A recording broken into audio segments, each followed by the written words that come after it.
नमस्कार दोस्तों, आज हम बात करने वाले हैं उस कहानी की जिसने वागड़ की राजनीति को हिला कर रख दिया और शायद पूरे राजस्थान की सियासत को भी। जयकृष्ण पटेल एक ऐसा नाम जिसे अभी कुछ वक्त पहले तक आदिवासियों के मसीहा के तौर पर देखा जाता था, एक ऐसा नेता जो खुद को हमेशा गरीबों का हितैषी बताता था, लेकिन अब वही जयकृष्ण पटेल एसीबी के हत्थे चढ़ चुका है।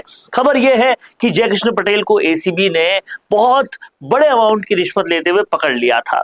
असली आंकड़ा 2.5 करोड़ रुपए था। सोचिए, एक ऐसा नेता जिसकी रणनीति की नींव आदिवासी हितों पर रखी गई हो, वही नेता भ्रष्टाचार के ऐसे दलदल में धंसा मिला। लेकिन दोस्तों, ये कहानी सिर्फ यहीं खत्म नहीं होती, असली राजनीति अब शुरू होती है। वागड़ की सियासत का त्रिकोणीय सच क्या है? वागड़ की राजनीति की बात करें तो यहाँ मुकाबला हमेशा त्रिकोणीय होता है। भाजपा, कांग्रेस और भारतीय आदिवासी पार्टी यानी कि बाप एक नई लेकिन तेजी से उभरती हुई ताकत जिसने भाजपा और कांग्रेस दोनों को अपने दम पर हिलाकर रख दिया। ये वो पार्टी है जिसे ना निगला जा सकता है ना उगला, लेकिन बाप की छवि दरकती जा रही है। अब उसके विधायक पर 2.5 करोड़ की रिश्वत का आरोप है। साजिश की थ्योरी और सियासी आरोप। अब इस पूरे मसले पर आरोपों और साजिशों की आंधी चल रही है। बाप समर्थकों का कहना है ये सब भाजपा और कांग्रेस की मिलीभगत है, ये एक साजिश है जयकृष्ण पटेल को फंसाने की। और जब इस साजिश की कड़ियों को जोड़ा जाता है तो एक नाम बार बार सामने आता है, महेंद्रजीत सिंह मालवीय। महेंद्रजीत सिंह मालवीय एक ऐसा नेता जो कभी कांग्रेस में था, फिर भाजपा में गया। सियासत का एक ऐसा खिलाड़ी जिसकी राजनीतिक यात्रा दशकों लंबी है। कई लोगों का दावा है कि एसीबी की कार्रवाई के पीछे उसी का हाथ था। हमने उसका इंटरव्यू लिया, तीखे सवाल पूछे, लेकिन जवाब काफी कूटनीतिक, काफी संक्षिप्त। फिर क्या था? वीडियो पर कमेंट्स में बाढ़ आ गई। मालवीय झूठ बोल रहा है, ये पूरा खेल मालवीय का है। अब ये जनता की राय है, लेकिन इस राय का असर बहुत गहरा है। राजनीति के पुराने साथी अब विरोध में है।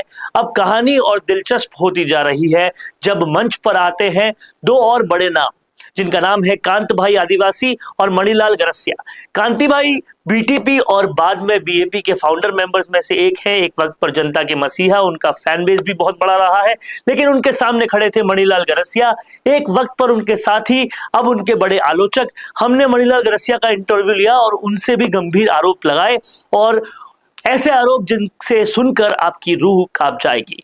जयकृष्ण पटेल एक मोहरा है, खिलाड़ी तो कोई और है। उन्होंने कहा, राजकुमार रोध, भंवरलाल परमार और खुद कांति भाई आदिवासी, ये सब आदिवासी समाज के नाम पर सिर्फ अपना राजनीतिक करियर चमकाना चाहते हैं। असल में इन्हें आदिवासी समाज की भलाई से कोई लेना देना नहीं है। क्या मणिलाल गरसिया की ये बातें सच है, या फिर ये भी किसी राजनीतिक रणनीति का हिस्सा है? बाप की गिरती साख और विपक्ष का हमला, भाजपा और कांग्रेस दोनों को मिल गया है एक सुनहरा मौका। बाप पर चौतरफा हमला बोल दिया गया है। नेता मंचों पर से खुलकर कह रहे हैं, जो खुद को गरीबों का नेता बताते थे, उनके पास से करोड़ों मिल रहे हैं। क्या यही है आदिवासी राजनीति? इस पूरे घटनाक्रम में बाप की साख को ऐसा झटका लगा है कि अब वो संभलती हुई नजर नहीं आ रही। और अगर आप वागड़ की जमीनी राजनीति को समझते हैं तो जानते होंगे कि उस वक्त बाप सबसे कमजोर मोर्चे पर खड़ी है इस वक्त।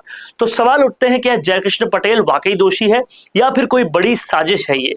क्या बाप अब अपने अस्तित्व के सबसे बड़े संकट से गूंज रही है? और क्या भाजपा, कांग्रेस इस मौके को अपने फेवर में भुना पाएंगे?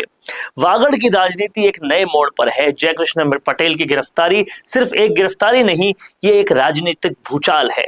अब देखना है कि आने वाले चुनावों में इस भूचाल की तीव्रता कितनी होती है और किसका तंबू इसमें उखड़ जाता है। अगर आपको वागड़ की राजनीति की सच्चाई जाननी सही लगी है तो आप इस पे कमेंट जरूर कीजिए, और ऐसे विश्लेषण और देखने के लिए लगातार संवाद को देखते रहिए। अगर आप बनना चाहते हैं पॉलिटिशियन, लेकिन पब्लिक स्पीकिंग और अपने विचारों को व्यक्त करना चुनौती लगता है, या कैमरे और पब्लिक के सामने किसी तरह से बोल पाए इसमें मुश्किल होती है, तो मिशी मीडिया सॉल्यूशंस लेकर आया है पॉलिटिकल कंसल्टेंसी कैंपेन, जिसमें वरिष्ठ जर्नलिस्ट और पॉलिटिकल एनालिस्ट की एक्सपीरियंस्ड टीम आपको मदद करेगी, जिससे आपकी आवाज और भी बुलंद हो जाएगी।